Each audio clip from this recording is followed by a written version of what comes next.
पिछले 2 दिनों की तरह आज भी हम अपना ये सुबह का जो सत्र है इसे गीता ध्यान श्लोक द्वारा प्रारंभ करेंगे।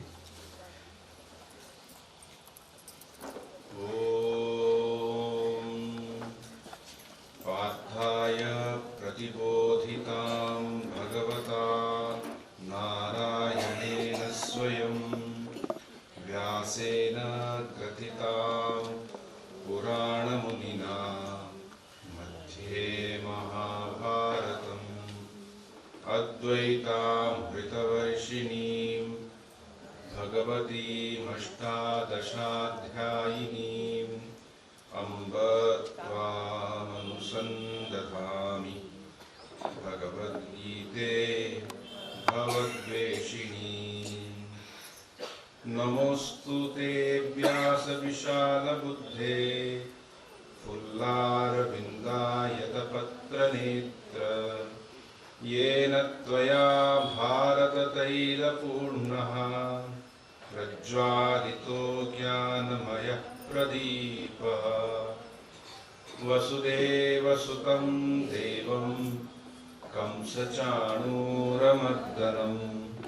देवकी परमानन्दं कृष्णं वन्दे जगद्गुरुम्। ॐ जननीं शारदां देवीं रामकृष्णं जगद्गुरुं पादपद्मे तयो श्रुत्वा प्रणमामि मुहुर्मुहुः। नमः श्रीयतिराजाय विवेकानन्दसूरये सच्चित्सुखस्वरूपाय स्वामिने तापहारिणे।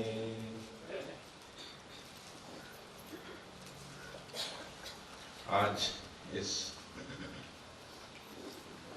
3 दिवसीय आध्यात्मिक शिविर का अंतिम दिन है।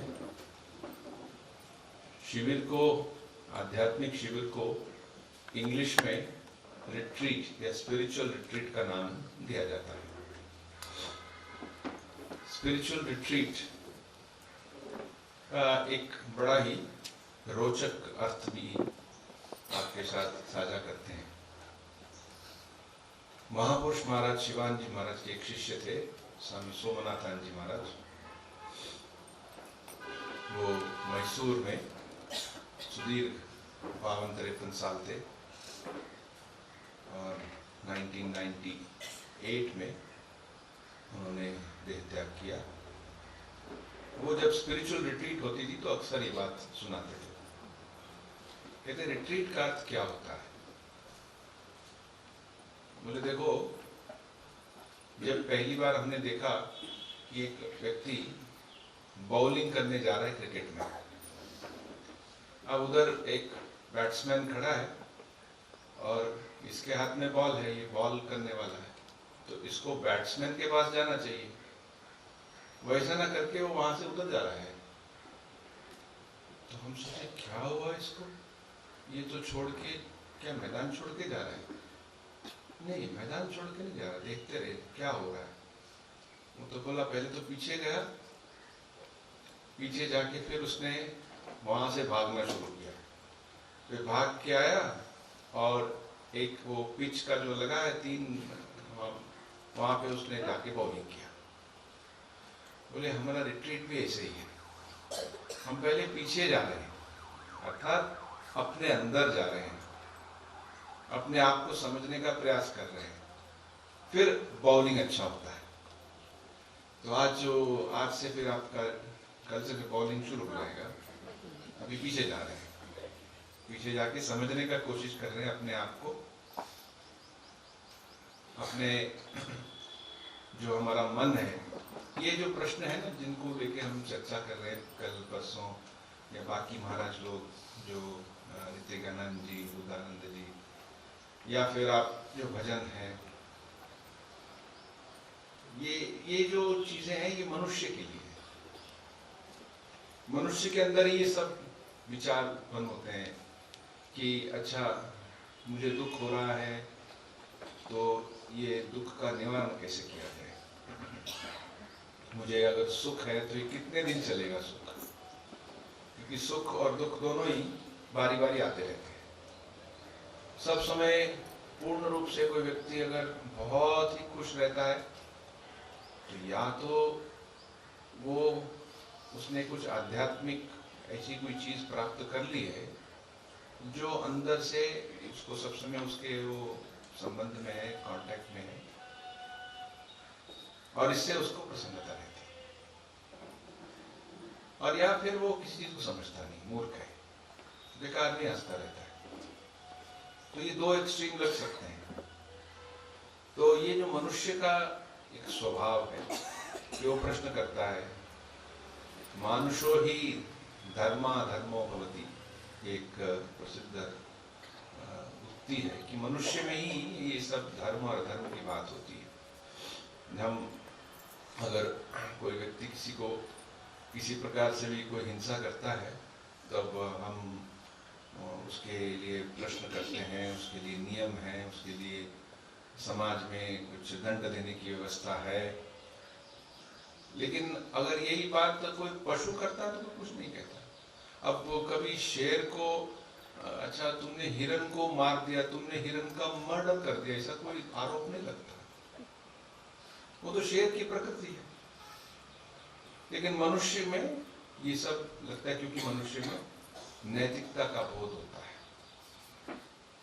श्रीमद् भागवत में कोई श्लोक है उसमें कहता है कि, इसमें भागवतकार कहते हैं कि जब सृष्टिकार बना रहे थे सब कुछ, बनाते बनाते बहुत सी चीजें बनाई,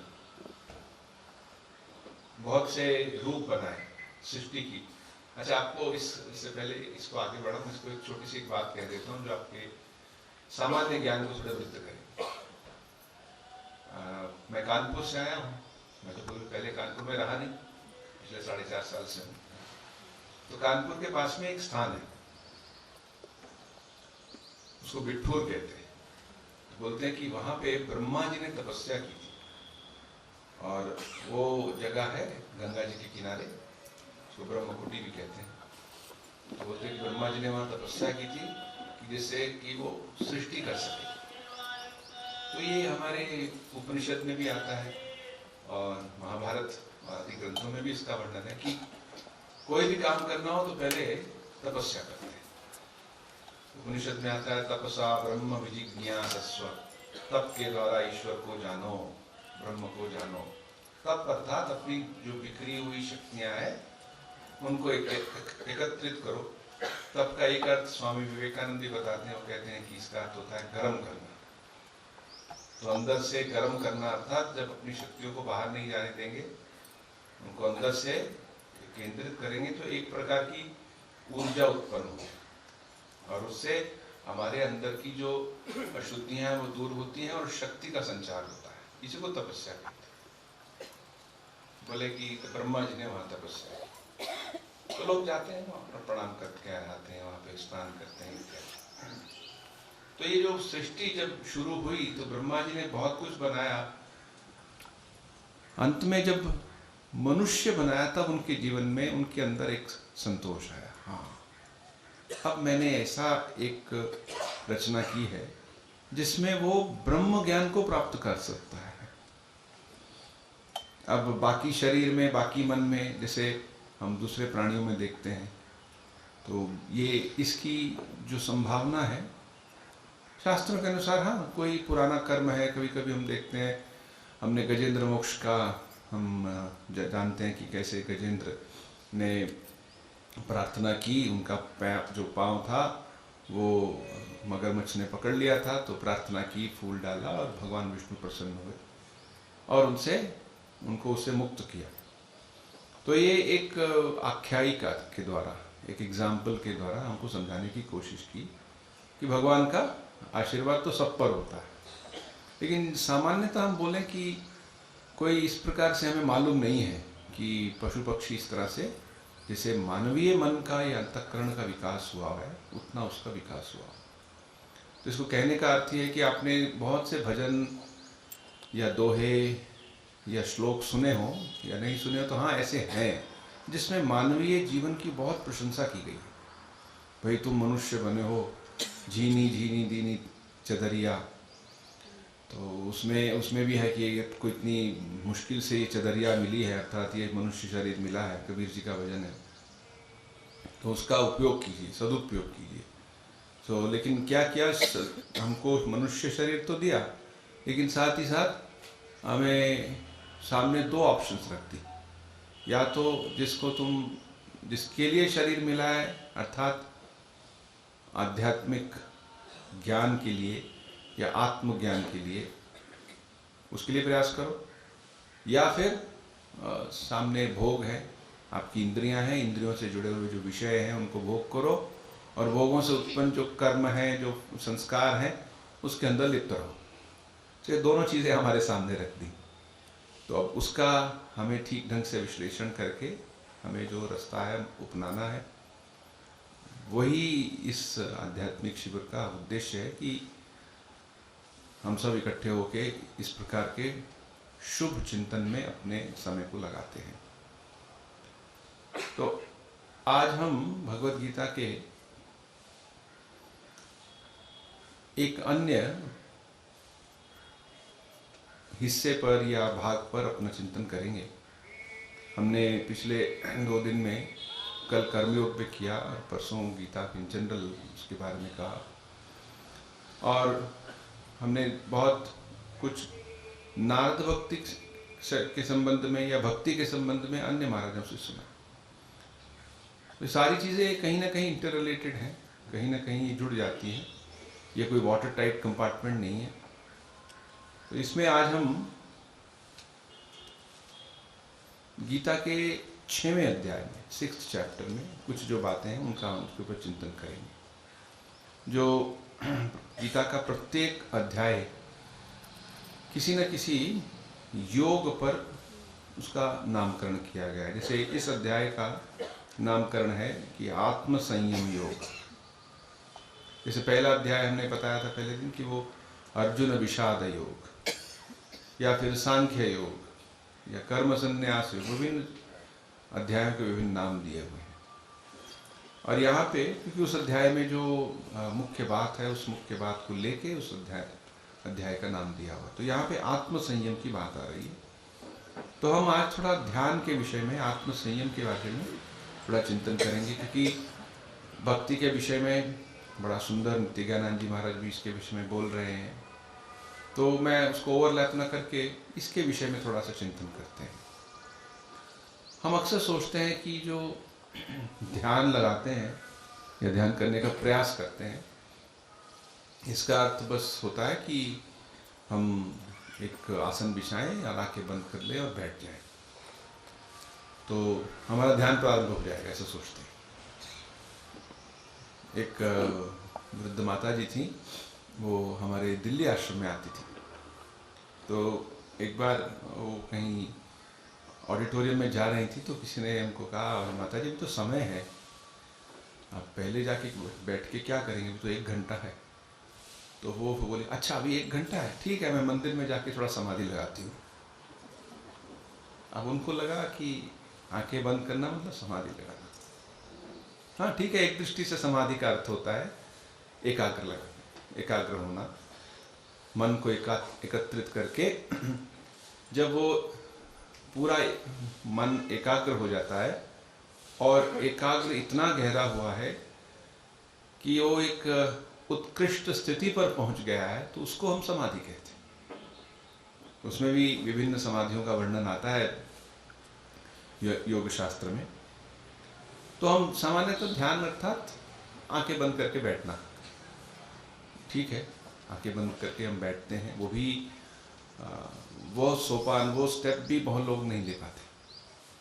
उनके पास लगता है ना तो मेरे पास समय है, ना मेरे पास सामर्थ्य है, ना मेरे पास वो उस तरह की कोई इंक्लिनेशन है कि मैं बैठ के ध्यान कर सकूं। तो वो सोचते हैं कि ये अभी समय नहीं आया है, तो बैठते नहीं हैं। तो पहले हम बैठते हैं, पहले हम आंखें बंद करते हैं, और जब आंखें बंद करते हैं तो सामने अपनी एक फिल्म दिखाई देती है, अपने जीवन की फिल्म दिखाई देती है। और उस जीवन, जैसे हर फिल्म में कोई हीरो होता है, तो उसमें हम ही हीरो होते हैं, अपनी फिल्म के हम ही हीरो हैं। हमारे जीवन में ये हुआ, हमको यहाँ दर्द हुआ, हमको यहाँ पे मान अपमान, हमारा ये सफलता असफलता, और ये काम करना है वो काम करना है, वो सब आता रहता है। एक मज़ेदार बात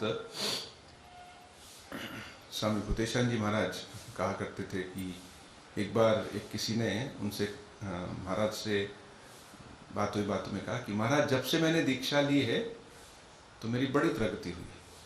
तो महाराज ने पूछा क्या प्रगति हुई है? कहते मेरे व्यापार में बहुत प्रगति हुई है। तो व्यापार में कैसे प्रगति हुई है?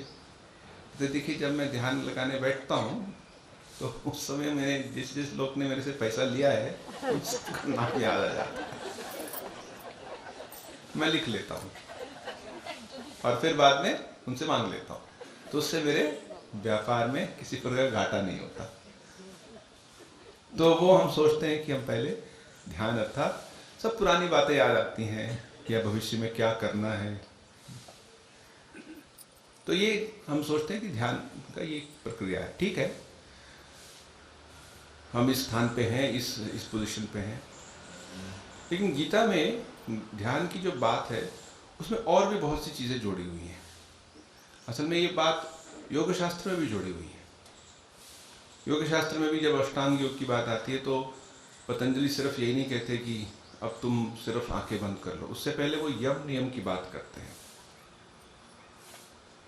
योग शास्त्र का जो पहला जो पतंजलि योग सूत्र है उसके पहला जो उसके सूत्र है उसमें यही बात आई कि जब मन पूर्ण रूप से शांत होता है अथा तो योगानुशासनम, जब योग की अब हम बात कर रहे हैं, अथा तो अब तक आपने जिस योग की बात की हो, अब हम योग की बात कर रहे हैं। और फिर कहते हैं कि योगश्चित्त वृत्ति निरोध है, योग जो है वो चित्त वृत्तियों को निरोध करना है, उसको शांत करना है, उनको कंट्रोल में लाना है। चित्त में जो बार बार एक भाव उठ रहे हैं, नई नई तरंगे उठ रही हैं। जैसे आप समुद्र के किनारे खड़े हो जाइए तो तरंगे ही उठती रहती हैं, हवा से आती है तरंग से उठती ही रहती। ये नहीं कि अब बड़ी लहर आई थी बस खत्म हो गया, नहीं, समुद्र का वही नेचर है, हवा उस पर नए नए तरंगे उठाती ही रहेंगी। तो हमारे मन में भी, मन में सब समय तरंगे उठती ही रहती हैं। तो योग चित्त वृत्ति निरोधा। और फिर कहा तदा दृष्टु स्वरूपे अवस्थानम, मान लीजिए वो तरंगे उठनी बंद हो जाए, जो वृत्तियां हैं, जो मन की बातें हैं वो उठनी बंद हो जाए, तो क्या होगा? सामान्यतः हम तो अगर कहेंगे नहीं उठ रहे हैं तो हमारा मन एक खाली हो गया, ब्लैंक हो गया, तो हम उसमें फिर सो जाएंगे। कई लोग ध्यान करते करते सो भी सकते हैं, क्योंकि मन में एक खालीपन आ गया, और जैसे ही खालीपन आया, मतलब जो उससे मन बड़ा विचलित था, बड़ा इधर उधर भाग रहा था, तो अब वो नहीं भाग रहा, थोड़ा सा शांत हुआ है। और जैसे वो शांत हुआ तो पूरा नर्वस सिस्टम भी शांत हो गया, रिलैक्स हो गया, और जैसे रिलैक्स हो गया तो नींद आ गई। लेकिन ये जो बोला कि असल में अगर ये असल में ये वो समाधि की स्थिति नहीं है, ये तो नींद की स्थिति। नींद और समाधि में बहुत अंतर है। दोनों में अंत में लग सकता है बड़े फ्रेश हैं, नींद के बाद भी फ्रेश लग रहा है। अगर किसी व्यक्ति को वो आध्यात्मिक अनुभव हुआ है तो वो भी ऐसे लगता है जैसे हम पढ़ते हैं वचनामृत में, जैसे कोई व्यक्ति नीचे गहरे किसी पानी में चला गया तो ऊपर आया सांस ले रहा है, तो उसमें एक फ्रेशनेस है, उसमें एक ताजगी का अनुभव हो रहा है। लेकिन दोनों में बहुत अंतर है।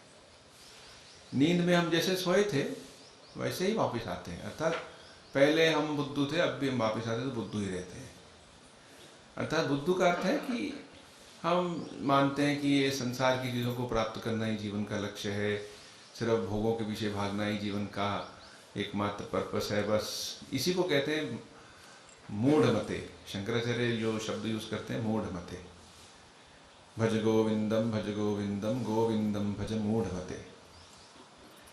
लेकिन अगर वो व्यक्ति ठीक ठीक बुद्धिमान हो जाता है तो वो इन चीज़ों से बनता नहीं है और अपने स्वरूप को पहचानता है, और वो दुख से सब समय दूर हो जाता है। उसका जो आत्यंतिक दुख निवृत्ति हो जाती है। एक दुख की निवृत्ति होती है कुछ देर के लिए, जैसे हमको प्यास लगती है, पानी पीते हैं तो प्यास का जो दुख है वो दूर होता है, लेकिन वो सब समय दूर नहीं होता, कुछ समय के लिए, 1 घंटे 2 घंटे के लिए, फिर उसको पानी पीने की इच्छा होगी। ये आत्यंतिक दुख निवृत्ति नहीं है, ये क्षणिक है। लेकिन जब कोई व्यक्ति की आत्यंतिक दुख निवृत्ति होती है तो क्या उसे प्यास नहीं लगती? प्यास लगती है, लेकिन उसको दुख का जो दूसरा, जो शरीर की चीजें हैं वो चलती रहती, लेकिन जो दुख का एक दूसरा स्थान है जो मन से आता है, जो आसक्तियों से आता है, इच्छाओं वासनाओं से, कर्मों से आता है, वो दूर हो जाता है। तो बोलते हैं जब एक व्यक्ति का मन पूर्ण रूप से उनसे परिशुद्ध हो जाता है, शांत हो जाता है, तदा दृष्टु स्वरूपे अवस्थानम, तब अपने स्वरूप को आपका दिखाई देता है। जैसे कि आपने एक ग्लास में, कांच वाले ग्लास में कुछ घोल बनाया, मान लीजिए आपने सेब का, एप्पल का जूस बनाया और उसमें छोटे छोटे कण भी थे, तो उसको रखेंगे तो कण भी दिखाई देते हैं, सब कुछ है। फिर उसको रख दिया 15-20 मिनट, आधा घंटा, 1 घंटा, तो सारे जो मोटे मोटे चीज़ें सारी नीचे बैठ गई, और तब आप ऊपर से वो पानी निकाल लेते हैं, बोलते हैं ये शुद्ध, देखो ऊपर से एकदम पीने योग्य ये एप्पल जूस है। तो ऐसे ही जब पूर्ण रूप से मन शांत हो जाता है तो हमारी, पहले तो लगता है कि वहाँ पे सारी जो अंदर की वृत्तियाँ थी, संस्कार थे, सारे एक तरफ इकट्ठे हो गए और नीचे बैठ गए, ऐसा लग रहा है क्या? नहीं, बोले यहाँ पे जो अर्थ है वो ये नहीं कि वहाँ पे जो सारी चीज़ें बैठ गई, नहीं, बोले उसको भी निकाल दो तो उसका जो तला है, जो ग्लास का सरफेस है नीचे, वो दिखाई दे रहा है। बोले तदा दृष्टु स्वरूप है अवस्थान। इसी प्रकार जब हमारी सारी वृत्तियां शांत हो जाती हैं, मन पूर्ण रूप से पवित्र हो जाता है, तब हमारा अपना जो स्वरूप है हमको दिखाई देने पड़ता है। तब तक सोचते हैं अरे मैं तो अमुक हूँ, मेरे में ये सुख है, मेरे में ये दुख है। हमारे पास अपने एक list of achievements and list of failures होती है, बचपन से शुरू हो जाती है। मैं 5वीं क्लास में फेल हुआ था, यहाँ से शुरू हो जाती, या 4थी क्लास में मैं फर्स्ट आया था, मेरे को यहाँ पे खड़ा किया था, जब मैं भाग के आया था फर्स्ट हुआ था। तो वहाँ से हमारी लिस्ट शुरू हो जाती है और ये चलती रहती है जीवन के, जब तक हम जीवित हैं हमारी अचीवमेंट्स और हमारे फेलियर्स की लिस्ट बनती रहती है और हम उससे जुड़ते रहते हैं।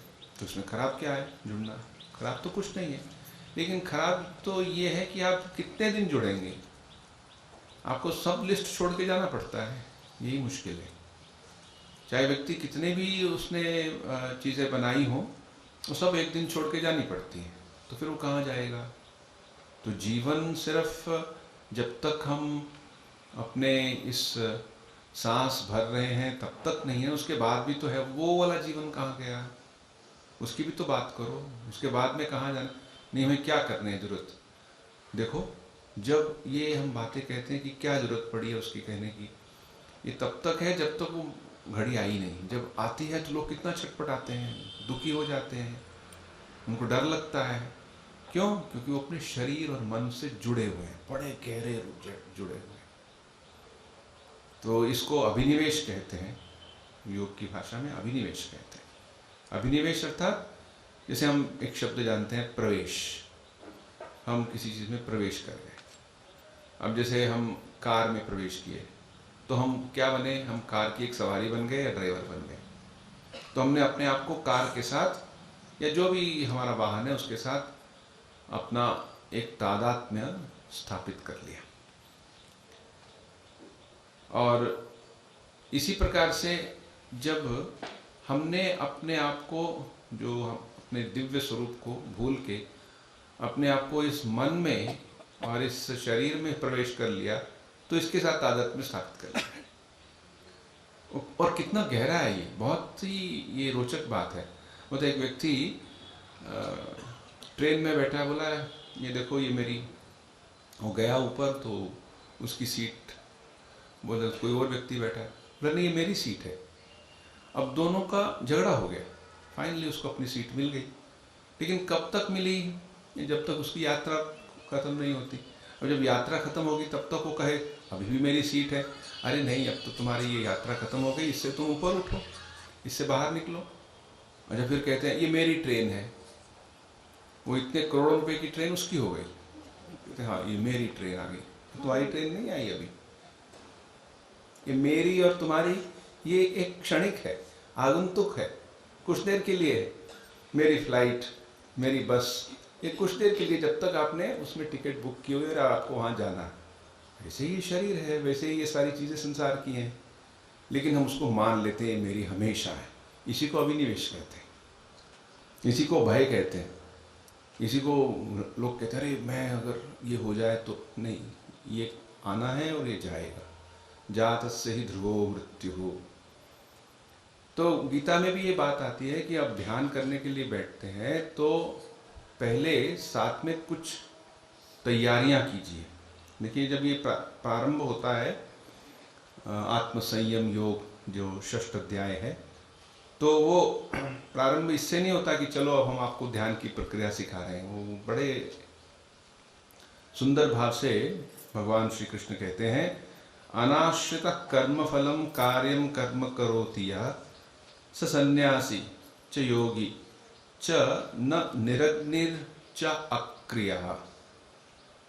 तो बोले पहले सन्यासी की बात कर रहे हैं, अर्थात जो व्यक्ति ध्यान करना चाहता है उसमें वो बाहर से चाहे सन्यासी का वेश उसमें धारण किया हो कि नहीं। कभी कभी ना हम लोगों में ये धारणा होती है कि जो कोई व्यक्ति है वो सन्यास ग्रहण करने के लिए गए तो वो किसी कारण से उसमें नहीं टिक पाए। 2 महीने, 4 महीने, 5 महीने, 1 साल, कुछ वो चले गए किसी कारण से, तो फिर वो निराश हो जाते हैं। तब हमारे एक महाराज कहते हैं कि देखो, जो ये सन्यास जो है ना वो सभी के लिए, लेकिन सन्यास का जो ये एक बाहरी एक रूप है और वो जो एक रहने की क्रिया है, जो नियम है, वो सबके लिए नहीं है। आंतरिक सन्यास सभी के लिए। और हमारे सनातन धर्म में कहा है कि हम सभी अंत में सन्यासी ही होंगे। पहले जी गृहस्थ, पहले ब्रह्मचारी, फिर गृहस्थ, फिर वानप्रस्थ, फिर सन्यासी। सन्यासी अर्थात यहाँ पे उसका दिया, अनाश्रित कर्म फलम कार्यम कर्म करोति है। जो अनाश्रित होके, बिना किसी चीज पे बहुत उसका आसक्ति लेके, कर्म फल पे वो अनाश्रित नहीं है, वो कार्य करता है, अर्थात उसमें एक अनासक्ति का भाव है और वो अपना काम कर रहा है, और वही सन्यासी है और वही योगी है। वो नहीं जो अक्रिय है और निरग्नि है। अक्रिय अर्थात जो अभी किसी काम को नहीं कर रहा, और जो निरग्नि है। तो ऐसा था कि वैदिक परंपरा में कि जो सन्यासी है वो कोई अग्नि कार्य नहीं कर सकता। अग्नि कार्य का अर्थ फिर उसका और पीछे जाके देखें तो उसका अर्थ ये थी कि एक परंपरा थी हमारे कि हर गृहस्थ के पास अग्नि रहती थी, अग्नि का ही पूजा होती थी, अग्नि की ही वही एक देवता थी। तो उस अग्नि की वो पूजा सुबह और दोपहर और शाम और रात को करते थे। वो कैसे, वो एक छोटा सा यज्ञ करते, जिसको अग्निहोत्र भी कहते हैं। या वो घर में वो जो अग्नि को वो सब समय जला के रखते थे। उसमें बोले कि वो अग्नि का जिसने त्याग किया है वह सन्यासी। वो एक वैदिक परंपरा का एक परिभाषा है उसकी। तो यहाँ पे भगवान ने कहा नहीं, अनाश्रित कर्म कार्यम कर्म, कर्म फलम कार्यम। जो कार्य करता है वो उसमें बिना किसी कर्म फल पर वो आसक्त हुए अपना कार्य करता रहता है। ऐसे बोलते बोलते फिर वो आगे कहते हैं, देखो तुम अगर ये ध्यान की बात हो रही है तो पहले तो ये समझ लो कि तुम्हारी रिस्पॉन्सिबिलिटी क्या है। ये मत सोचो कि कोई आएगा और तुम्हें ध्यान करवाएगा। कुछ लोग होते हैं, वो सोचते हैं कि हम दूसरों के मन को हम उनको एकाग्र करवा देंगे। हाँ, कुछ हद तक करवा सकते हैं, लेकिन उसका जो पूर्ण रूप से जो उसका होना चाहिए, उस व्यक्ति के अंदर से ही परिवर्तन आएगा, तभी उसमें वो ध्यान कर पाएगा। हम सब समय दूसरों पर इतने निर्भर हो जाते, लगते हैं अगर वो नहीं होगा तो मैं ध्यान नहीं करने का, ध्यान कर पाएंगे, फिर भी कर पाएंगे। ये आप पे निर्भर करता है। जैसे एक गाय है, बैठी हुई है, तो उठ नहीं पा रही, तो 4 लोग लग के उसको खड़ा कर देते हैं, वो खड़ी हो जाती है। अब कितनी देर उसको पकड़ के रहेंगे? उसको छोड़ना ही, उसको तो अपने पैरों पे खड़ा होना ही है। वो आप सब समय तो उसको पकड़ के चला नहीं सकते, चलो अब ये पाँव आगे करो, ये पीछे करो, नहीं, उसको अपने आप चलना है। तो वैसे ही मनुष्य को अपने पैरों पे आप खड़ा होना। उद्धरेद आत्मनात्मानम, यहाँ पे जो ये 5वां श्लोक है, उद्धरेद आत्मनात्मानम नात्मानम अवसादयेत आत्मैव ह्यात्मनो बंधु आत्मैव रिपुरात्मनः। आप ही अपने भाग्य के निर्माता है, या आप ही अपने सामर्थ्य को आप ही उसको जागृत कीजिए। उद्धरेत, अपना उद्धार कीजिए अपने आप को। एक व्यक्ति थोड़ा इसको मजाक करके बोलता था, बोलता आप अपनी रक्षा अपने से कीजिए, अपनी रक्षा अपने से कीजिए। आपके अंदर जो ये बहाने बनाने की या चीज़ों को जस्टिफाई करने की या काम ना करने की जो प्रवृत्ति है, इससे सावधान रहिए। तो बोले आप अपने आप से सावधान रहिए। उद्धरेद आत्मनात्मानम, वो तो मनोरंजन से हो गया, बहुत अच्छी बात है, लेकिन क्या आप अपना उद्धार स्वयं कीजिए। न आत्मानम अवसादयेत, और अपने आप को किसी अवसाद में मत जाने दीजिए, उसको अपने आप को गिराइए मत, अपने आप में विश्वास रखिए। और कहा कि आत्मैव ह्यात्मनो बंधु, हम ही अपने मित्र हैं और हम ही अपने शत्रु हैं। अब संसारिक दृष्टि से तो हम अपने शत्रु और मित्र नहीं लगते, हमारा कोई और मित्र होता है, कोई और शत्रु होता है। अमुक व्यक्ति हमारा मित्र है और अमुक व्यक्ति हमारा शत्रु है, ऐसा मन में आता है, क्योंकि वो परिस्थितियों को लेके, स्थितियों का जो जायज़ा लेके उसके वो क्या करता है, उसका हमारे प्रति क्या भाव है, तो उसी के अनुसार उसको मित्र और शत्रु की परिभाषा देते हैं। लेकिन यहाँ पे एक अन्य दृष्टि से मित्र और शत्रु को समझ सकते हैं। कैसे? अब जब हम ध्यान करने के लिए बैठते हैं, हमारा मन उन चीज़ों पर जाता है जिनसे हमें किसी ना किसी तरह की आसक्ति होती है, जिसमें हमें कुछ आनंद आया होता है, अच्छा लगता है। जैसे कोई व्यक्ति ध्यान में बैठता है, उसको हलवे की बात बड़ी याद आती है, तो हलवा बड़ा अच्छा लगता है, तो सोचता है मैं ख़त्म करूं ध्यान और फिर बैठ के हलवा बनाऊंगा, फिर खाऊंगा। अच्छा, हलवा तो एक बात हुई, उसके साथ में और भी बहुत सी चीज़ें जुड़ी हो सकती हैं। तो ये क्या हुआ फिर? बोले आप तो बैठे थे अपने मन को ईश्वर पर केंद्रित करने के लिए या आत्मा पर केंद्रित करने के लिए, लेकिन आपने उसको केंद्रित किया किस पर? उन चीज़ों पर जिसमें आपको आनंद आता है। तो मान लीजिए आपके घर में कोई व्यक्ति आता है और आपके वो आप उसकी आवभगत करते हैं, तो कहते हैं आओ भाई, उसके लिए चाय बनाए, उसके लिए कुछ खाने के लिए रखा, या फिर आजकल कभी कभी वो बाहर के सॉफ्ट ड्रिंक्स ले आए, उसकी यथा योग्य उसकी सेवा की, आदर किया, तो उसको भी लगता हाँ मैं यहाँ आता हूँ तो मेरे को ये प्रेम से इतना आदर करते हैं। अब ऐसे ये क्रम बहुत दिन चलता रहे, फिर कभी किसी को पता चले अरे वो व्यक्ति जो है ना वो ठीक नहीं है, तुम इसलिए उसके आवभगत मत किया करो, उसकी जो अंदर से भाव है वो ठीक नहीं है, तुमको पता नहीं उसने ये गलत काम किया हुआ है।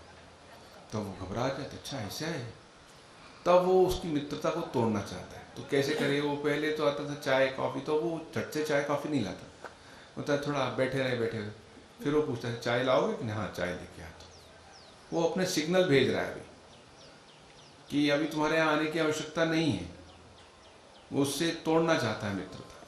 तो वैसे ही जब उसके बाद धीरे धीरे वो आना बंद हो जाती है, तो फिर वो पूरा उसको आना बंद कर देता है। हमारे मन के जो संस्कार और हमारे जो विचार भी वैसे ही हैं, हम उनको बार बार आने के लिए कहते हैं, फिर वो जाते नहीं, कहते हैं क्यों नहीं जाते, हमने उनसे इतनी मित्रता बनाई हुई है। हम जब ध्यान के लिए बैठते हैं तो हमारा मन इधर उधर इतना चंचल क्यों होता है? क्योंकि ये सब विचार आके बैठे रहते हैं, उनको अच्छी आवभगत हो रही होती है। अच्छा ही लगता है। तो बोलते बार बार उसी का ही तो सोच रहा है वो। तो बोलते हैं कि जब हम मित्रता और शत्रुता की बात कर रहे हैं तो इस दृष्टि से भी हम सोच सकते हैं। जो यहाँ पे जो बात कह रहे हैं कि हमें अपना जो ये उत्तरदायित्व है, आध्यात्मिक उत्तरदायित्व, पहले हम अपने अपने हाथों में लें उसको। अक्सर लोग सोचते हैं कि नहीं, ये तो सब भगवान के ऊपर छोड़ दिया, पैसा कमाना मेरे हाथ में, आध्यात्मिक तो सब भगवान पे छोड़ दिया। ऐसा होता नहीं है। लेकिन भगवान के ऊपर इतना आसानी से छोड़ सकता है कोई व्यक्ति? क्या इतना आसान है कि पूरा उसने आत्मसमर्पण कर दिया है? आत्मसमर्पण तो आध्यात्मिक जीवन का एक अंतिम वाक्य है। तो क्या हम प्रारंभ से फिर क्या हम बहुत अहंकारी बन के अपने बहुत पुरस्कार करते रहेंगे? नहीं, अहंकारी ना बन के अपने पुरस्कार को करते रहेंगे, उसमें भी आत्मसमर्पण करते करते जाएंगे। लेकिन हम जितना कर सकते हैं उतना तो करें, लेकिन करते नहीं। इसे बोले कि उद्धरेद आत्मना आत्मानम, अर्थात अपना जो उद्धार है, अपने जो तुम्हारे पुरुषार्थ करने की शक्ति है, अपने समय का प्रबंधन ठीक करके उसको हम आगे बढ़ाएं। समय का प्रबंधन, अब देखो वो सब समय बैठ के उसके पास टीवी देखने के लिए, मोबाइल देखने के लिए तो बहुत समय है, और उसको बोलो जब नहीं, जब तो बस अब ज़्यादा समय मिलता नहीं। समय मिलता है लेकिन वो उसका प्रबंधन नहीं करता, टाइम को मैनेज नहीं करता। परम पूज्य स्वामी वीरेश्वरानंद जी महाराज का एक उदाहरण देते थे कि उन्होंने अगरतला में एक भाषण दिया था, एक प्रवचन था, तो उसमें ये बात कही थी कि देखिए एक व्यक्ति, वो उसके पास खाना बंधा हुआ है, वो कहीं जा रहा है, अब उसको रास्ते में भूख लग जाए तो बोले अभी तो रास्ता है, अभी तो भूख है, कहाँ बैठ के खाएंगे, वो ऐसा नहीं सोचता। वो रास्ते के किनारे खड़े होके वहाँ पे एक पेड़ के नीचे बैठ के खा लेता है। वो उस ज़्यादा उन सब स्थितियों को नहीं खोजता जो उसको भोजन ग्रहण करने के लिए अनुकूल हो।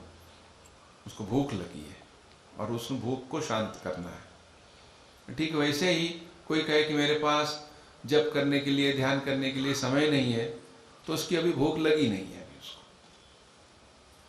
उसके पास भूख होगी तो कहीं से भी वो समय निकाल लेता। जैसे हम श्री श्री माँ के बारे में पढ़ते हैं या उनकी जीवनी में आता है कि माँ जब खाना बनाती थी तब भी जप करती रहती थी। और ये जो इसके लिए एक बड़ी एक रोचक बात है कि एक बार वो खाना बना रही थी तो उनको कहीं जाना था, छोटा सा कुछ काम था, तो एक छोटी सी एक लड़की थी, तो उसको बोला तुम ये थोड़ा इसको हिलाओ, कुछ जो पतीले में या कढ़ाई में पक रहा था, तो मैं आती हूँ। माँ गई और फिर थोड़ी देर में आई, और जब आई तो देखी वो जो महिला या लड़की थी उसकी जो होंठ थे वो हिल रहे थे, कुछ वो कर रही थी। तो माँ ने पूछा ये तुम क्या कर रही हो? कहते पता नहीं, तो आप तो जब करती हैं कुछ आपके होंठ हिलते रहते हैं, मैं भी बस कर रही हूँ। उसको नहीं पता कि माँ जप कर रही थी, माँ सब समय जप करती रहती। तो माँ ने वहां पे भी अपना रास्ता निकाल लिया। परम पूज्य स्वामी वीरेश्वरानंद जी महाराज जब मायावती में थे, मायावती का एक छोटा सा जो हमारा एक पोस्ट ऑफिस है, मायावती आप जानते होंगे, अद्वैत आश्रम जो आजकल के उत्तराखंड में, जिसे तो जनरल हिमालय कहते हैं। स्वामी विवेकानंद के दो शिष्य, English couple Mr and Mrs Sevier, उन्होंने स्वामी विवेकानंद के कहने से उसको शुरू किया था। विराट बहुत बड़ी जगह है वो, कुछ 70-80 एकड़ की जगह है। उसमें बहुत सुंदर, अभी जिस जगह पे स्वामी जी रहे थे 13 दिन स्वामी जी वहाँ रहे थे, तो वहाँ एक बहुत सुंदर म्यूज़ियम बनाया है। अभी बहुत रिसेंटली 1-2 साल पहले उसका उद्घाटन हुआ है। पहले वो सिर्फ रहने का स्थान था, रहने का स्थान अलग बना के उसको म्यूज़ियम बनाया, जहाँ स्वामी जी रहे, जहाँ वहाँ ध्यान किए थे। बड़ा ही सुंदर बनाया है, टेस्टफुली डन। तो वो जो वहाँ पे एक पत्रिका चलती है प्रबुद्ध भारत, तो उसका इसके लिए एक छोटा पोस्ट ऑफिस, तो बहुत साल पहले, शायद 80-90 साल पहले की बात है, जब वीरेश्वरानंद जी महाराज बाद में तो रामकृष्ण मिशन के 10वें प्रेसिडेंट हुए, तो उस समय वो वहाँ पे मैनेजर थे या फिर प्रबुद्ध भारत की सहायता करते थे काम। तो वहाँ उनको बहुत सी चिट्ठियाँ आती थी। उनको मतलब जो आश्रम के काम के लिए जो छोटा सा पोस्ट ऑफिस है तो आश्रम ही चलाता है उसको, ऐसी व्यवस्था थी। तो फिर बाद में किसी ने पूछा, महाराज जो आपको इतना वहाँ काम देखना होता था तो उसमें आप कैसे अपनी साधना कर पाते थे? कहते कि क्यों, जो वो चिट्ठी आती थी, वो चिट्ठी पे जब ठप्पा लगाएंगे तो एक ठप्पा के साथ एक जप कर लो। तो जिसको करना होता है वो अपना समय निकाल लेता है, जिसको नहीं करना होता उसके पास बहानों का कोई अंत नहीं है। एक साधु कहते थे, देखो और कुछ करो ना करो, सब लोगों के पास बहाने बनाने की पीएचडी है। क्या क्या बहाने बना सकते हैं आप सभी सोच भी नहीं सकते। और ये छोटी उम्र से ही है। छोटा बच्चा भी कभी वो कुछ चीज़ को अवॉइड करना चाहता है तो कहाँ कहाँ से वो तर्क की बुद्धि ले आ सकता है। तो बोले कि पहले इसको रहे उद्धरेद आत्मना आत्मानम, आप अपना उद्धार स्वयं कीजिए। फिर हमने अब ध्यान की बात कर रहे हैं, आत्मसंयम योग की बात कर रहे हैं। तो इसमें पहले कुछ जो नियम है उसको मन में रखें, जिससे कि हम अपने ध्यान को ठीक ढंग से कर पाए। तो इसमें एक बड़ा प्रसिद्ध श्लोक है जो हो सकता है आप में से कुछ जानते हो। युक्ताहार विहारस्य युक्त चेष्टस्य कर्मसु युक्त स्वप्नावबोधस्य योगो भवति दुःखः।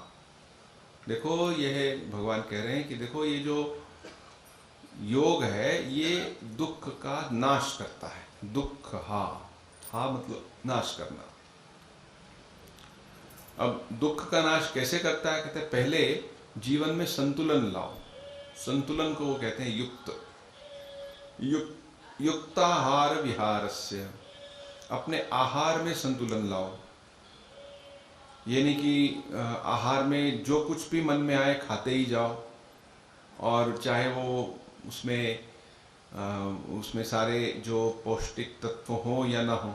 ये आजकल हमें ज़्यादातर सोचना चाहिए, क्योंकि बहुत सा फास्ट फूड का एक युग आ गया है ना।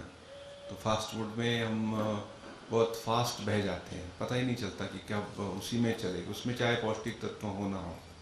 तो इसलिए हमें उसमें यहाँ कहते हैं कि युक्ताहार विहार से पहले अपना विहार, अपना जो आहार है उसको युक्त रखो। स्वामी ब्रह्मानंद जी महाराज कहा करते थे कि अगर कोई व्यक्ति बहुत ज़्यादा खा ले हैवी, या फिर खाए ही ना, तो वो ध्यान करने के लिए वो सक्षम नहीं हो पाता। तो जो खाओ उसमें संतुलन हो, और कितना खाओ और कब खाओ, इसमें भी हमें एक संतुलन रखना होगा। कितना खाओ अर्थात जैसे कि कहा कि उसमें ये न कि भर पेट खाओ, थोड़ा सा उसमें खाली रखो, हवा के लिए पानी के लिए खाली रखो। ये इसमें आयुर्वेद का एक नियम भी है, जिससे कि हम जब खा लिए तो उसके बाद में क्या होता है, खाने के बाद फिर नींद आती है। तो बाद में ऐसे ही जब जीवन में संतुलन नहीं रहता तो मन में भी संतुलन नहीं हो पाता। तो जीवन की पहली उन्होंने जो स्टेप बोले कि युक्त आहार, अपना आहार में संतुलन। फिर विहार अर्थात जैसे कोई मनोरंजन की बात है या चलना फिरना है, तो उसमें भी थोड़ा संयम रखो, उसमें भी एक संतुलन होना चाहिए। तो आजकल तो हमारे पास मोबाइल है, मोबाइल में बहुत सी चीज़ें हैं जो कुछ लोग सब समय ही सुनते रहते हैं। तो उससे क्या होगा, फिर आप मन में शांति नहीं ला पाएंगे। अगर बहुत ज़्यादा, कुछ लोग हैं जैसे रात में बैठ के वो एक फिल्म ऑन कर लिया, 2 बजे सोए, 3 बजे सोए, तो वो अगर कहें कि हम सुबह उठ के ध्यान करेंगे, ये कैसे संभव है? तो उसमें कहीं ना कहीं सोने की भी प्रक्रिया में ठीक होना चाहिए। वही बात तो आगे कहते हैं युक्त स्वप्नावबोधस्य, कर्म में भी और स्वप्न में भी, सोने में भी, इसमें भी संतुलन रखो। और ये सब जब हो जाए, और जगना कितना है, ये नहीं कि कोई व्यक्ति जगा ही रहे उसमें सोए ही ना।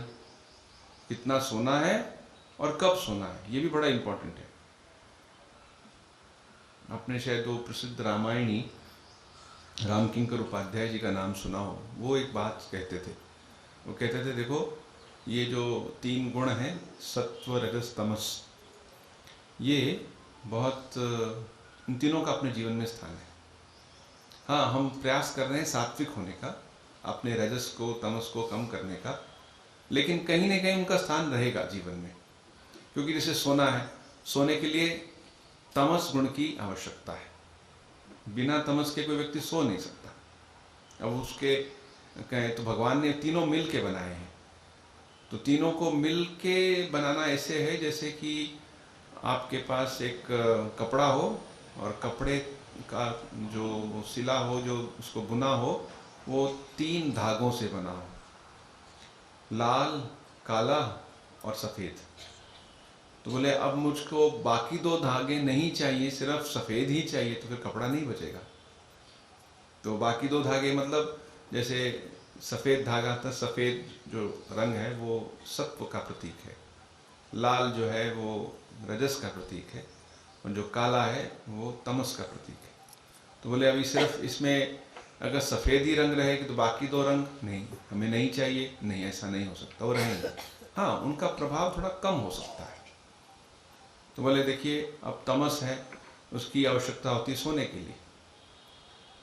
तो ये सोना जो है उसके लिए जो नींद है वो ठीक समय पे आना चाहिए, और रजस है वो भी ठीक समय पे, अर्थात उसमें जो कार्य करने की क्षमता है और जो उसमें उत्साह है, बल है, और या फिर जो सत्व है वो ध्यान के समय शांत एकदम बैठ के एकदम वो उसका मन पूर्ण रूप से किसी भी उथल पुथल से दूर है।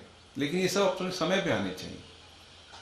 वो देखिए तमस है, उसको नींद के लिए चाहिए। अगर वो तमस प्रवचन सुनने के समय आ जाए, अब आ गया हो तो मुश्किल हो जाएगी। और फिर अगर बोले कि सत्व जो है अर्थात वो शांति का भाव, सौहार्द का भाव, वो जब कोई व्यक्ति खेलने जा रहा था उस समय उसको सत्व का भाव आ जाए तो खेल नहीं पाएगा फिर वो, तो उस समय रजस की आवश्यकता है। तो जहाँ जिस गुण की आवश्यकता है उस गुण का वहीं पे प्रकाश होना चाहिए। तो इसलिए स्वामी ब्रह्मानंद जी भी इस विषय में कहते हैं कि जब हम ध्यान करते हैं तो पहले हमें उसके लिए अपने आप को तैयार करना चाहिए। तो ये उसकी तैयारी में एक है कि युक्ताहार विहारस्य युक्त चेष्टस्य कर्मसु युक्त स्वप्नावबोधस्य योगो भवति दुःखः। तब जो योग है वो दुःखहा होता है, अर्थात वो दुख का दूर करता, दुख को हमेशा के लिए दूर करता है। अब बोले कि जब अब ध्यान के लिए व्यक्ति बैठा, उसने कुछ जीवन के कुछ नियम बनाए। पहले तो एक तो ये युक्ताहार संतुलन का नियम बनाया, और साथ में और एक है कि वो अपने जीवन में सत्यता लेके आए, कुछ हद तक कुछ चीज़ों को अपने नियंत्रण में लेके आए। बोले ये सब होने के बाद क्या है, तब वो अपने चित्त को शांत करे। यथा दीपो निवातस्थो नेंगते सो उपमा स्मृता। जैसे कैसे शांत करें, तो मान लीजिए आप ने एक दीप जलाया है, और उस दीप को ऐसे जलाया है, दिए को, कि उसके और कोई हवा नहीं है। इसको इंग्लिश में जो शब्द यूज़ किया गया है कि keeping the lamp in a place sheltered from air, अर्थात वहाँ पे हवा ना हो, हवा होगी तो हिलेगा फिर।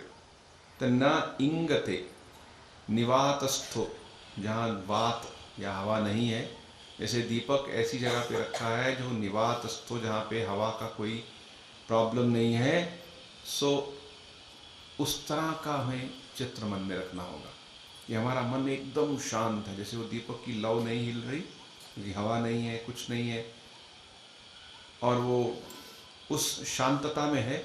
उसी शांतता को आप अपने मन में रखिए। योगिनो यतचित्तस्य युञ्जतो योग आत्मनः। तो योगी का जो चित्त है, अर्थात जो योग क्या अभ्यास कर रहा है, उसको वो अपने सामने इस तरह एक आदर्श रखना चाहिए कि इस प्रकार से मेरा मन हो, जो हिले डुले ना। अब हिलता है इधर, हिलता है उधर, अर्थात क्या, या तो वो भविष्य में जाता है, या फिर वो बीती हुई बातों में जाता है, या फिर वो सुख के संस्मरण उसको आते हैं या दुख के संस्मरण आते हैं। या फिर उसको लगता है मुझे ये करना चाहिए, ये नहीं करना चाहिए, तो नहीं, अभी एकदम शांत कर लो, योगिनो यतचित्तस्य। और फिर क्या होगा, बोले कि मन जब पूर्ण रूप से शांत हो जाएगा, जैसे कि हमने योग सूत्र का वो सूत्र उद्धृत किया कि तदा दृष्टु स्वरूपे अवस्थान। अगर ये ना हो कि हमारा मन सच में पूर्ण शांत होकर अपने स्वरूप में ना हो, बोले वृत्तया इतर इतर इतरमित्र, नहीं तो वो इधर उधर घूमता रहता है। और वही सामान्यता हमारा होता है कि मन जो इधर उधर घूमता रहता है, तो क्या कहते हैं, क्या करें, बोले शनै शनै धीरे धीरे उपरमेत बुद्ध्या धृति गृहीतया। धीरे धीरे मन को वहाँ से खींच के लेके आओ। वहाँ चला गया था, कहाँ चला गया, वो पिछले साल मैं सिंगापुर गया था ना, तो वहाँ पे वो कॉर्नर में खड़े होकर आइसक्रीम खाई थी, कितनी सुंदर थी, वहाँ चला गया। मन बड़ी जबरदस्त चीज़ है। या फिर इतना दूर जाने की भी जरूरत नहीं है, वो पिछले घर में पीछे में आया था ना पानी पूरी वाला, कितनी अच्छी थी वो। तो स्वामी विवेकानंद अपने योग के इसमें अपने प्रवचन में कहते हैं कि हमने क्या खाया, क्या पहना, क्या अनुभव किया, क्या इंद्रियों से हमारे जीवन में विभिन्न अनुभव आए, हम इसके विषय में सोचते रहते हैं। तो वहां से मन को लेके आना, अपने इस वर्तमान क्षण में रखना और कहना कि नहीं, मन इधर उधर मत जाए। ये एक योग की ये एक अभ्यास है। शनै शनै, जबरदस्ती नहीं कर सकते, धीरे धीरे। ऊपर में बुद्ध्या धृति गृहीतया आत्मसंस्थम, अपने आप में उसको केंद्रित रखो। और आत्मसंस्थम मनः कृत्वा न किंचित अपि चिंतयेत, और मत कुछ सोचो। अर्थात जैसे हम किसी चीज़ को कहते हैं कि बस अब हम वो अर्जुन वाला अगर याद करें, जो घटना है कि जब अर्जुन का, और महाभारत में जो घटना आती है कि एक मत्स्य यंत्र था, और मत्स्य यंत्र में जो उसका ये था कि ऊपर एक मछली टंगी है और नीचे एक पानी है टब में, और उस मत्स्य का उसमें प्रतिबिंब पड़ रहा है। आपने प्रतिबिंब को देखना है और ऊपर मारना है, इसके लिए बहुत एकाग्रता की आवश्यकता है। तो बाकी लोग जो आए, उन्होंने जब उस पर केंद्रित उस काम को करने के लिए, तो किसी से पूछा तुम क्या देख रहे हो, तो बोले मेरे को वो मछली दिखाई दे रही। जब तक उसको मछली दिखाई दी तब तक मछली की आंख नहीं दिखाई दी, अर्थात वो एकाग्रता उसमें नहीं है। अर्जुन में सिर्फ कहा कि तुम क्या देख रहे हो, सिर्फ मुझे उसकी आंख दिखाई दे रही। तो वो जब आंख दिखाई दी और उसने जो उसको तीर चलाना था, जो उसके मछली के जो आंख में एक भेद करना था, वो हो गया। तो वही बात यहीं कह रहे हैं, न किंचित अपि चिंतयेत, और कुछ भी उसका चिंतन मत करो। अब हम जब अपने ध्यान के लिए बैठते हैं तो हमें भी ऐसे ही करना चाहिए, उस तरह की नहीं जैसे हमने पहले कहा कि हाँ मेरे को जब मैं बैठता हूँ तो मुझे सारे याद आते हैं, मैं लिख लेता हूँ, वो वाला नहीं, सिर्फ उसी पे। अच्छा, ये जो है हमने कह तो दिया कि हमें उसी का चिंतन करना चाहिए, और हम करना भी चाहते हैं लेकिन होता नहीं। करना भी चाहते हैं लेकिन होता नहीं। क्यों नहीं होता? क्योंकि इसके लिए एक नया संस्कार हमें अपने मन में उत्पन्न करना होगा। इसीलिए फिर पुनः योग सूत्र का एक सूत्र याद आता है कि सतु दीर्घ काले नैरंतर्य सत्कार आशयवितो दृढ़ भूमि, बहुत लंबे समय तक करना पड़ता है।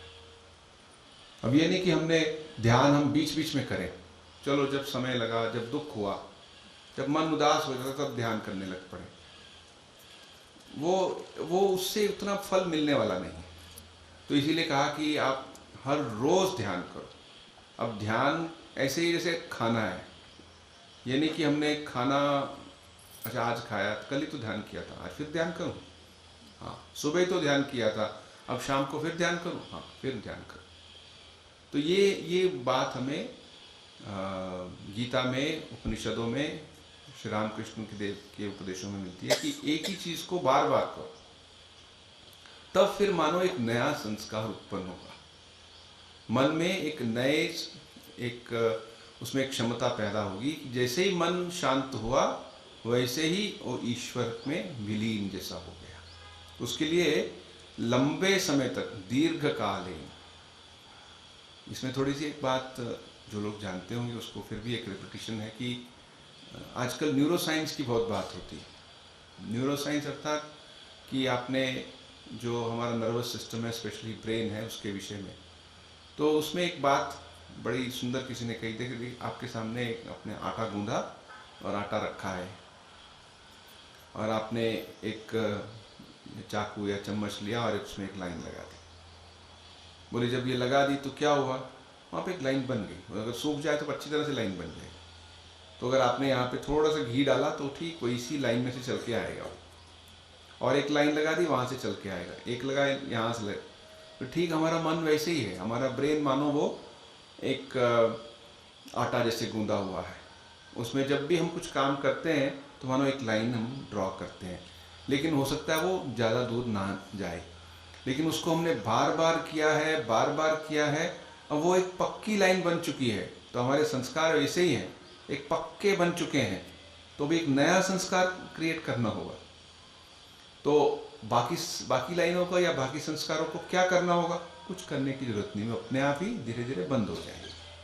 पहले इस नए संस्कार का हमें उसको नया बनाना है, अर्थात ये एक हैबिट बनाना है। इसीलिए स्वामी जी कहते हैं, स्वामी विवेकानंद के भक्ति योग में एक बात आती है, कहते हैं निष्ठा is the only way for a beginners. निष्ठा अर्थात कोई भी चीज को बड़े ही श्रद्धा से बार बार करना। तो बार बार वो ध्यान करता है, हर रोज ध्यान करता है। सुबह अगर कर सका एटलीस्ट एक बार तो करे ही। अगर वो दीक्षित है तो 2 बार तो करे ही। तो करते करते करते मानो वो एक नई लाइन, वो एक नया संस्कार, वो लाइन ऑफ थिंकिंग वो बन गई। और इसी को बाद में जब इस बात की चर्चा इसमें होती रहती है, अब समय हो गया है, भगवान कृष्ण से अर्जुन पूछते हैं कि अच्छा आपने मुझे इतना कुछ बताया, लेकिन मैंने देखा है कि मन तो बहुत चंचल है। तस्याहम निग्रहम मन्ये वायोरिव सुदुष्करम।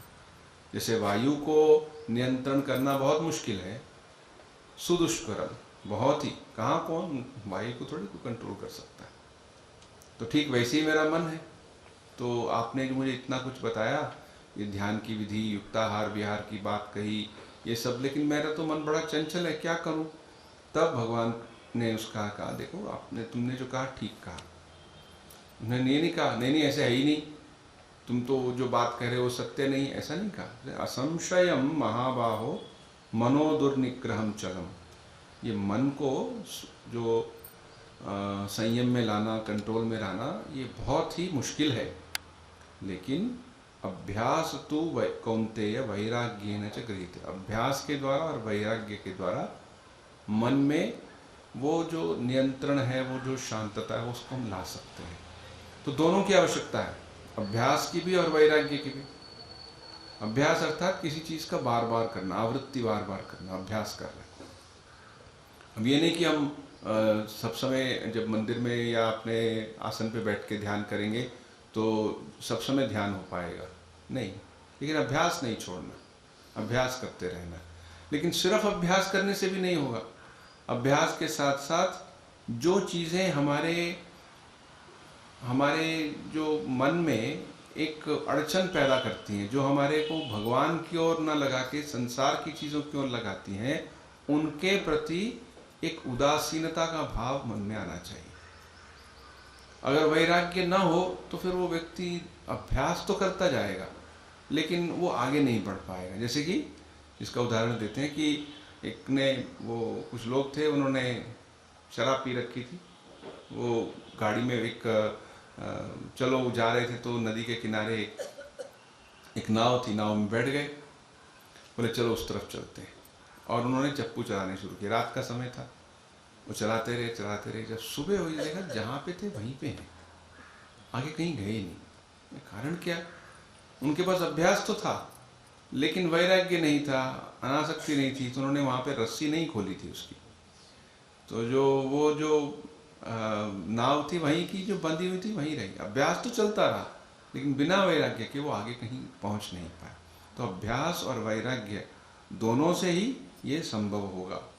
और फिर कहते हैं कि इसको तुम अगर करते जाओगे तो यह धीरे धीरे तुम्हारे लिए एक सरल बात हो जाएगी। तो यात्रा हमें कहीं से तो प्रारंभ करनी है। तो आइए आज इस आध्यात्मिक शिविर से ही हम अपने मन में इसको याद करें कि हमें इस यात्रा को शुरू तो करना ही है, चलो आज से ही शुरू करें। तो 3 दिन आपके साथ इस विषय पे लेके चिंतन हुआ, उसके लिए बहुत बहुत धन्यवाद। स्वामी ब्रह्मस्थान जी महाराज का धन्यवाद देता हूँ, उन्होंने मुझे यहाँ आके भी बात रहने का ये अवसर दिया। आप सबको भी धन्यवाद, आपने बड़े मनोयोग से सुना। ठाकुर से, महास्वामी जी से प्रार्थना है कि वो हमें सबसे उनका आशीर्वाद बना रहे, हम ठीक रास्ते पे चलें। ओम शांति शांति शांति। हरि ओम तत्सत्। श्री राम कृष्णार्पणमस्तु।